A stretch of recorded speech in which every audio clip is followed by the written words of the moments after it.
speaking of the Seahawks, so they lost Richard Sherman, they traded away Michael Bennett, and they're not going to have Jimmy Graham anymore. So there's lots of changes going on there. And Seahawks GM John Schneider is now urging fans to trust the process.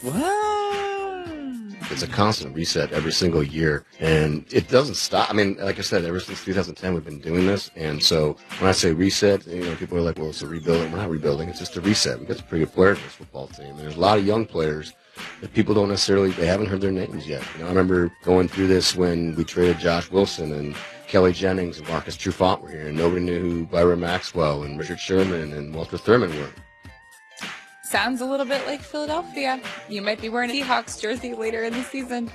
I mean, let me ask you this. If they didn't have Russell Wilson, give me just, if I said they had Blake Bortles, how do you think Blake Bortles would do with this roster in that division now?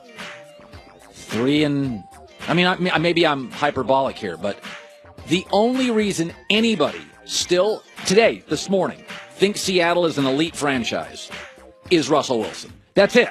Do you want to do a preseason prediction? Number of wins? I think the Rams have a significantly better roster. Not even close. That's not a prediction. Well, I want to know number of wins. Rams will win the division. I think Seattle, and I'm dead serious, is a 6-7 win team. Ooh. I'm from there. Listen, nobody's happier with their success than I am, but if you took Russell Wilson out of this team, you all know I'm right, you'd be looking at a 4-win team. Unless you replaced him with Aaron Rodgers, which I'm saying the average NFL quarterback, Kirk Cousins with that roster, what are they? Awful. Are you willing to say that if they win 8 games, you will wear a Seahawks jersey in the air? No, I'm done doing that, yeah. Done doing that. I really was hoping I could get you on that. All right. I have to do this. It just came out, and it made me laugh a lot. Okay. You know how LeBron has his media platform Uninterrupted? Yes, that's his thing, the barbershop thing. Yes. So they have a show called The Shop, and you're looking at it now. Yeah. It's conversations in a barbershop. I thought it was pretty good. Okay. Well, he's now reaching out to the University of Alabama about a copyright infringement because they have a show called Shop Talk. Yes. Now, his show is called The Shop.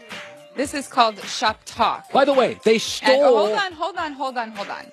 Wait, they stole the premise? Wait, no one else is allowed to do a show in a barbershop? Did you see the movie The Barbershop? Should he go after the barbershop also? Or should they go after him? Let me just read to you the legal language that LeBron and his team have sent to a college. Okay.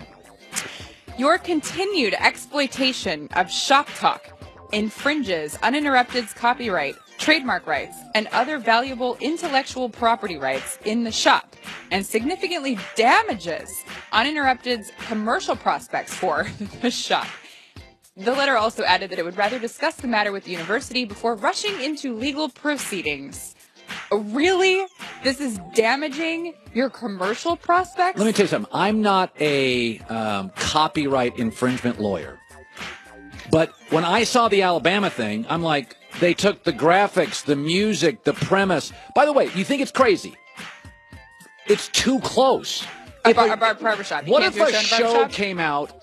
What if a show came out with our logo and our graphics, and it was called The Herd, but it was spelled H-U-R-D? Would you say, well, it's not H-E-R-D? That's the same name. This isn't even the same name.